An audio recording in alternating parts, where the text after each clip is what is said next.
ሰላማችሁ ብዛ ቤተሰብ እንዴት ናችሁ? ደህና ናችሁ? ጨረቃ ፋሚሊ ሁሉ የምሬ ነው።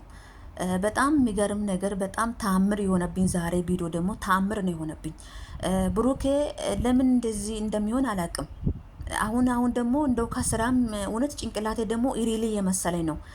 ምን አንድ ቤት ሁለት ሴት እንዴት ነው የሚኖረው? ብሩኬ እንዴት ነው? እኔ ጥያቄ ላንተ አለኝ። አንድ ወንድ ሀይሚን አፈቀራትና ከሀይሚ መለየት አልፈልግም ብል አንተ ከዛ ሰውዬ ጋር አንድ ቤት ትኖራለህ? እስቲ እኖራለሁ በል። ሲቀጥል ደግሞ መጨረሻ ላይ ደግሞ ምን አለ?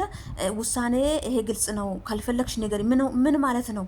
ምን ማለት ነው? ብሩኬ ምን ነው ምክንያት ፈልጋ ነው እንዴ? አንተ ልጅ እኮ ዲቃላ እንኳን ይሄ ዲቃላ ይቅርና ዋና ልጅ እንኳን የሚያሳድገው እግዚአብሔር ነው። እግዚአብሔር የፈቀደው ልጅ ነው የሚያደገው። በነገራችን ላይ እግዚአብሔር ካልፈቀደ ምንም ነገር ሊሆን አይችልም።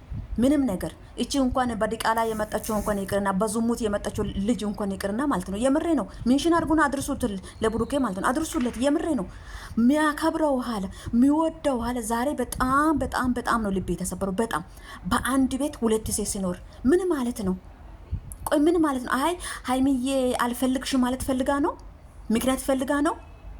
ምክንያት ይሄ ላንተ ምክንያት እንዲሆን ነው? የሚያኖር ነው እግዚአብሔር ነው። የምሬ ነው። ሚያኖር እግዚአብሔር ነው። እና መዋላችን ነው እንጂ የምናውቀው ማደራችን የሚያውቀው እግዚአብሔር ነው። ወደ ራስህ ተመለስ። ጥሩ አይደለም። ካንተ ማንም ነገር እንደዚህ አይነት ነገር ካንተ ሰው አይጠብቅም። ካንተ እንደዚህ አይነት ነገር ማንም ሰው አይጠብቅም። ወደ ራስህ ተመለስ። ይሄ ደግሞ ዲቃላ ልጅ አትበል። ዲቃላ ናት።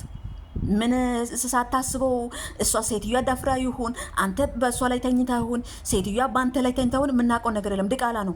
ዲቃላ ነው። ምንም ለውጥ የለውም። ዲቃላ ነው። ስለዚህ ወደ ራስህ ተመለስ። የምር ነው። ስራም ቢሆን በጣም ነው የሚያስጠላው። ካንተ እንደዚህ ደግሞ እና አንጠብቅም። በአንድ ቤት ሁለት ሴት ሲኖር፣ አረ በስመ አብ ወወልድ ወመንፈስ ቅዱስ። ጌታ ሆይ ትዕግስቱን ስጠን። ወይኔ ጉድ ፈላ።